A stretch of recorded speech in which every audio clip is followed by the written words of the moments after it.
ETF index mutual funds నేర్చుకుని stock మార్కెట్లో రాణించాలనుకుంటున్నారా? వెంటనే ఈ నెంబర్కి కాల్ చేయండి. నమస్తే గారు. నమస్తే జయ. గారు, భగవంతుడిని ప్రతిరోజు అనునిత్యం కొలవాలి కదండి. అంటే మనం చిన్నప్పటి నుంచి పిల్లలకి అలవాటు చేస్తాం, మనం చేస్తూ ఉంటాం, వాళ్ళు నేర్చుకుంటారు. పిల్లలు కొంచెం పెరిగి పెద్దయ్యాక ఏ హాస్టల్స్ లో ఉండటమో రూముల్లో ఉండటమో జరుగుతుంది. అక్కడ దీపం పెట్టడానికి అవకాశం ఉండదు. ఆడపిల్లలంటే ఎట్లా కొట్లా పెట్టుకుంటారేమో, కొంతమంది పెట్టడానికి ఉండదు. అలాంటప్పుడు ఎట్లా రోజు అగరబత్తి అయినా వెలిగించాలా? అసలు ఏంటి అంటే చదువుకునే పిల్లలకి మనం ఏ విధంగా దైవం వైపు వాళ్ళు వెళ్ళాలి అనుకుంటే ఎట్లా చేయాలండి? గుడికి వెళ్ళటం ఒక్కటైనా మార్గం? ఇంట్లో ప్రతిరోజు అనునిత్యం పూజ చేయాలంటే ఏం చేయాలి? పూజ చేయక్కర్లేదు, ప్రార్థన చేయాలి. మంచి పూజ మాట అంటే పూజ అంటే నీకు ఒక ప్రతిమ, ఆ దృష్టి నిలవటానికి కదా. ఏదో ప్రతిమ, ఓ ఆంజనేయ స్వామి, ఒక అమ్మవారు, ఓ వెంకటేశ్వర స్వామి, లేకపోతే ఓ రాముల వారు, సీతారాములు, ఏదో ఒక పటం. ఆ పటానికి కొన్ని పసుపు బొట్టు పెట్టడం, కొన్ని పువ్వులు పెట్టడం, ఓ దండ వేయటం, ఓ దీపారాధన చేయటం, కొంచెం అగరవత్తులు వెలిగించడం, ఏదైనా పండో ఫలమో నివేదన చేయటం. ఇది ఎక్కడ కుదురుతుంది?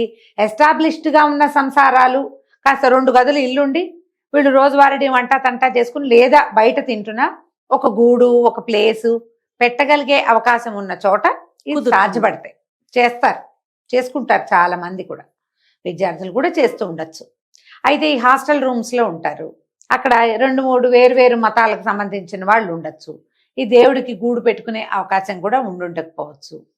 వీళ్ళు పుస్తకాల్లోనే నీకు ప్రతిమ చూస్తే గానీ సంతోషం ఉండదు అంటే ఒక పిక్ పుస్తకాల్లో పెట్టుకోండి, ఫోన్లో పెట్టుకోండి. ఆ ప్రతిమ చూస్తే నీకు పాజిటివిటీ కలుగుతుంది, పాజిటివ్ వైబ్ వస్తుంది అంటే ఆ ఫోటో చూసుకోండి, ఆ పిక్చర్ పెట్టుకోండి చాలు. నువ్వు దీపము, ఆరాధన ఇది విశేషంగా చేసేటప్పుడు నువ్వు ప్రతిమను చూసి దండం పెట్టుకోవచ్చు కదా, ఒకటి. రెండోది, అసలు ప్రతిమ కూడా అక్కర్లేదు. నువ్వు పొద్దున్నే లేచావు, బ్రష్ చేసుకున్నావు, స్నానం చేసావు, నువ్వు గాలికి దండం పెట్టు. గాల్లో తూర్పు వైపు మాత్రం తిరగండి చాలు. హాస్టల్ అయినంత మాత్రం తూర్పు పడమర లేకుండా ఉండవుగా. బాల్కనీలో కనపడతాడు, కిటికీలోంచి సూర్యుడు కనిపిస్తాడు, సూర్యుడికి ముఖం పెట్టి దండం పెట్టుకోండి. నీకు వచ్చిన ఒక నామమో స్తోత్రమో ఏం రావు, దేవుడా దండం పెట్టండి. ఏదైనా వస్తే చదువుకోండి. సూర్యుడిని చూసి చేసిన నమస్కారము మీరు ఏ ప్రతిమకి చేసిన నమస్కారం కంటే తక్కువ కాదు. మీరు దేవాలయ దర్శనం చేస్తే ఎలాంటి ఫలితం లభిస్తుందని పెద్దవాళ్ళు చెప్తారో, సూర్యనారాయణమూర్తి ముఖాన్ని పొద్దున్నే చూసి దండం పెట్టినా అదే ఫలితం, అక్షరాల అదే చక్కగా లభిస్తుంది. నీకు దండం పెట్టాలి అన్న యాటిట్యూడ్ లోపల ఉండాలి, అది చాలమ్మా, అది సరిపోతుంది.